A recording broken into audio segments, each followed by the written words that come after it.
비가 많고 따뜻한 기후가 이어지면서 가뭄 해결에는 도움이 됐지만 겨울 농작물은 습해와 병충해로 비상이 걸렸습니다. 창원과 부산을 잇는 민자도로가 최소 운영 수익 보장을 하지 않으면서 운전자 부담이 크게 줄어든 것으로 나타났습니다. 해양사고 구조 임무를 맡고 있는 해군 해난구조대 훈련은 혹독하기로 소문나 있습니다.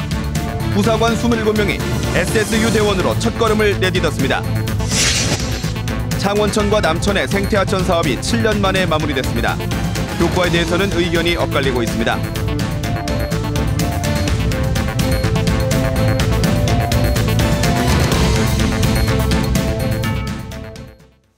안녕하십니까. 이어서 경남 소식입니다. 지난달 유난히 비가 많이 오고 날은 따뜻했죠. 가뭄 해결에는 도움이 많이 됐지만 겨울 농작물은 습해와 병충해로 비상이 걸렸습니다. 최세진 기자가 취재했습니다. 지난달부터 수확을 시작한 남해의 시금치밭. 파랗게 돋아나야 할 시금치밭이 군데군데 누렇게 말라가고 있습니다. 마른 시금치를 뽑아보니 잔뿌리가 제대로 자라지 못했습니다. 인간은 그 해가 보내나면 하룻밤만 자면 이 노래집히는 기라. 비가 자꾸 온 게 이게 그래서 너무 더 웃자라가지고. 남해군의 지난달 강우량은 146mm, 평년보다 3배 가까이 많았습니다. 이 시금치밭의 절반 정도는 이처럼 뿌리가 자라지 못하고 생장이 멈춘 상태입니다. 싹이 돋아나기 시작한 양파밭. 겉으로 보기에는 멀쩡하지만 뽑아보면 뿌리가 다 죽었습니다. 습해를 입은 데다 평년보다 2, 3도가량 따뜻한 기온 때문에 병충해까지 입었습니다. 고자리 병이라고 해서 파리 충이 다니면서 양파 뿌리를 갉아먹어서 뿌리가 없어지는 그런 병입니다. 그런 것들이 좀 많이 분포가 되고 있습니다. 이달부터 본격적으로 출하돼야 할 곶감도 곰팡이가 피는 등 습해로 골머리를 앓고 있습니다. 경남 지역 곶감 농가의 절반이 피해를 보았고 생산량의 25%가 못 쓰게 된 것으로 집계됐습니다. 겨울철 이상 기후로 각종 농작물에 피해가 속출하고 있습니다. KBS 뉴스 최세진입니다. 창원에서 부산을 잇는 민자도로 2단계 구간이 내일 개통합니다. 대부분의 민자 사업과 달리 최소 운영 수익 보장, 즉 MRG가 없기 때문에 소비자 부담이 적어 마창대교와 비교되고 있습니다. 천연수 기자가 취재했습니다. 창원 완암에서 부산 녹산을 연결하는 22.48km 도로입니다. 현대건설 건소시험이 4,126억 원을 들여 건설해 30년 동안 통행료 징수권을 갖습니다. 통행량이 적어 손해가 나면 세금으로 보전해주는 최소 운영 수익 보장 MRG가 없는 경남 첫 민자 사업입니다. MRG가 있는 마창대교를 비교해보면 건설비는 창원 부산 도로가 600억 원 이상 더 들어갔지만 투자 수익률은 마창대교가 1.5배 높게 책정됐기 때문에 통행료도 300원 비쌉니다. 창원 부산 도로의 1단계 구간 통행량은 하루 2만 3천 대로 손익분기점의 65%에 불과합니다. 손실이 나고 있지만 모두 투자자가 떠안습니다. 약 한 65% 정도의 지금 통행량이 보이고 있는데 앞으로 3단계가 개통이 되고 나면은 그런 추정 통행량이 많이 늘어나지 않을까 그렇게 예상을 하고 있습니다. 이 같은 부담을 버틸 수 있는 원인은 투자금 조달 금리에 있습니다. 마창대교 투자금 금리는 6.35에서 11.38%인 반면 창원 부산 도로는 5.5%에 불과합니다. 경상남도는 거가대교의 MRG를 없앤 데 이어 마창대교와도 협상을 진행하고 있고 창원 부산 간 도로는 추가 협상을 준비하고 있습니다. 요금 인상권과 다음에 관리 운영권 자체를 저희들이 도가 주무관치인 경남도가 탄력적으로 운영을 할 수 있기 때문에 창원 부산 간 도로는 만성 정체인 서부산 나들목의 교통량을 분산시키고 부산 남부에서 통영 간 이동 시간을 40분 이상 단축하게 됩니다. KBS 뉴스 천연수입니다. 해양사고 현장이면 빠짐없이 구조 임무를 맡는 해군 해난구조대 SSU의 훈련은 혹독하기로 소문났는데요.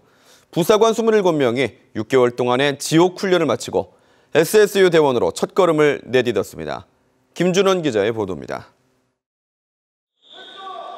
해난구조대원이 익사위기에 빠진 사람을 구하려 물에 뛰어듭니다. 하늘에서는 잠수 장비를 착용한 구조대원이 10m 높이에서 뛰어듭니다. 바다에서 사고가 났을 때 가장 먼저 구조에 나서는 해군 해난구조대 SSU의 항공구조 훈련입니다. SSU가 되려면 선박 인양, 바다 수영, 심해 잠수 등 6개월의 지옥 훈련을 견뎌야 합니다. 심해 잠수사 양성 과정은 전체 수료율이 60% 수준에 머물 정도로 해군 내에서도 최고 수준의 훈련 강도를 자랑합니다. 올해는 40명이 지원했지만 27명만 SSU 교육 과정을 모두 마쳤습니다. 수료식을 끝내고 가족과 친구들을 만나자 그제야 SSU 대원의 얼굴에 웃음이 퍼집니다. 같이 훈련받은 동기들도 고맙지만 옆에서 도와주신 저희 아버지도 감사드리고 부모님께 감사드리고 너무 즐겁습니다. 국민의 생명이든 모든 임무에 나가서 절대 포기하지 말고 절대 실패하지 않는 그런 임무를 수행해주면 좋겠습니다. 교육을 마친 부사관 27명은 앞으로 해난 구조대를 비롯해 구조작전대와 함정 등의 실무 배치돼 임무를 수행할 예정입니다. KBS 뉴스 김준원입니다. 지난 2007년 환경부 시범사업으로 시작한 창원천과 남천의 생태하천 사업이 지난해 7년 만에 마무리됐습니다. 환경지표는 개선됐지만 그 효과에 대해서는 의견이 엇갈리고 있습니다. 보도에 손은혁 기자입니다. 창원천과 남천을 옛 하천으로 복원하는 생태하천 사업. 창원천 7.8km, 남천 9.8km 구간에 750억 원이 들었습니다. 창원시는 수질 개선 효과가 뚜렷하다고 밝혔습니다. 어류 개체 수동에 증가되고 수 생태계가 대폭 개선된 것으로 나타났습니다. 그 효과로 이제 공항갯벌에 매년 많은 수의 철새가 날아들고 있고.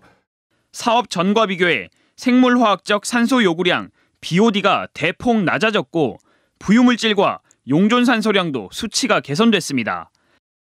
하지만 개선된 환경 지표들이 생태하천 사업의 성과라고 판단하기에는 이르다는 지적도 나옵니다.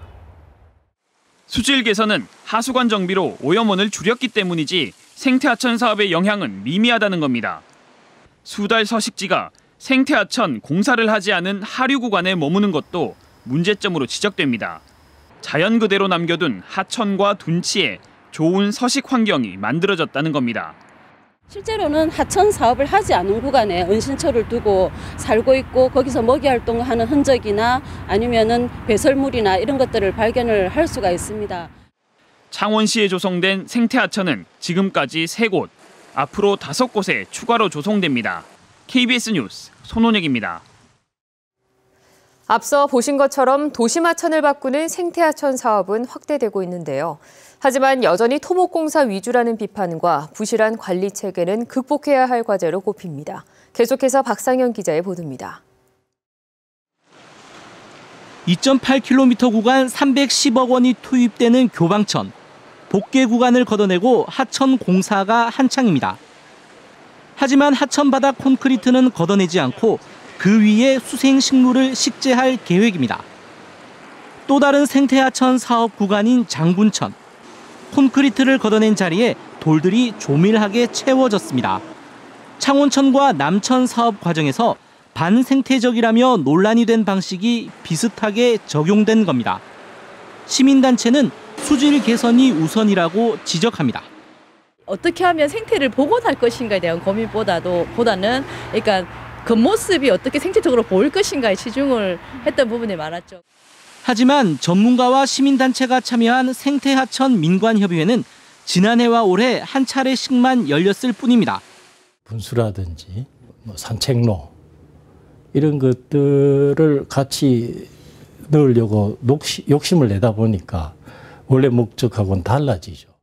조성이 끝난 생태하천의 관리 체계도 마련되지 않아 별도 예산이 없을 뿐더러 다른 일반 하천과 마찬가지로 관리되고 있습니다. 우리 하천, 소하천 이 관련된 유지관리 사업비는 조금이라도 파손되고 이런 거는 저희들이 관리를 하고는 있는데. 때문에 민관협의회가 생태하천 조성 공사가 끝난 이후에도 사후 관리에 참여해야 한다는 주장이 나오고 있습니다. KBS 뉴스 박상현입니다.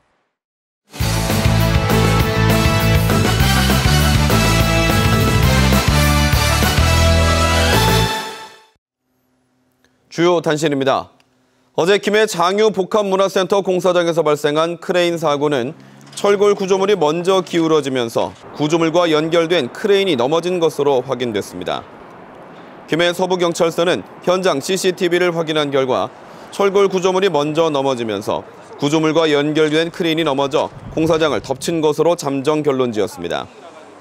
경찰은 오늘 노동부와 함께 현장 검증을 거쳐 정확한 사고 경위를 조사할 예정입니다.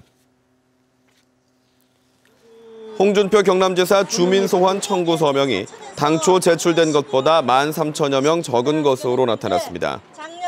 경상남도 선거관리위원회는 지난달 30일 서명부를 제출받아 서명인 수를 확인한 결과 35만 3,706명으로 당초 표시된 서명 36만 6,965명보다 13,250여 명 적다고 밝혔습니다. 선관위는 서명인 수 기입 과정에서 착오가 있었던 것으로 보인다며 청구 요건인 26만 7천 명은 웃돈다고 밝혔습니다. 경남선관위는 재선거로 서명이 중단됐던 고성과 사천, 의령의 일부 지역에서 추가 서명을 받고 나면 시군선관위와 함께 유효 서명 확인을 시작한다고 밝혔습니다. 경남도의회 상임위에서 학교급식 예산과 관련돼 경상남도의 양보를 촉구하는 목소리가 나왔습니다. 도의회 농해양수산위에서 급식조사특위 위원장이기도 한 새누리당 박춘식 의원은 내년 예산이 305억 원으로 편성돼 기존 640억 원의 절반 이상이 깎였다며 양질의 급식을 위해 예산이 추가 편성될 수 있도록 노력해달라고 말했습니다. 새누리당 조선재 의원도 대승적 차원에서 아무래도 경상남도가 더 많은 양보를 해야 하는 것 아니냐고 덧붙였습니다. 김해 관광유통단지 내에 테마파크 건설을 미루고 있는 롯데쇼핑을 비롯한 민간 사업자들의 무분별한 사업 변경을 제지하기 위한 조례 제정이 무산됐습니다. 경남도의회 기획행정위원회는 민간 투자 사업에 관한 조례안을 심의하고 수정안을 가결해 본회의로 넘겼습니다. 수정안은 상위법과의 불일치를 해소하기 위해 민간투자사업심의위원회의 설치를 임의 규정으로 바꿨고 도의회의 동의를 받아야 하는 사업 대상을 축소해 사실상 롯데쇼핑 등 민간 사업자에 대한 견제 권한이 약화됐습니다. 협동조합이나 영농조합 등의 투자를 유도해 돈을 가로채는 유사수신이 기승을 부리고 있습니다. 금융감독원은 유사수신 혐의 업체가 돼지나 버섯, 산양삼 등 고수익 농장에 투자하면 연금처럼 조합원 배당을 받을 수 있다고 속여 돈을 가로채는 사례가 잇따르고 있다고 설명했습니다. 금감원은 이들 업체가 연간 30에서 70% 수익을 제시하면서 투자자 유치 뒤 잠적하는 수법이라며 금감원이나 경찰에 신고할 것을 당부했습니다. 내년 적십자 회비 모금 목표액을 경상남도는 54억 3천만 원으로 잡고 모금 운동을 시작했습니다. 경상남도는 오늘 도지사실에서 특별회비 500만 원을 적십자사 경남지사에 전달했습니다. 경남 소식이었습니다.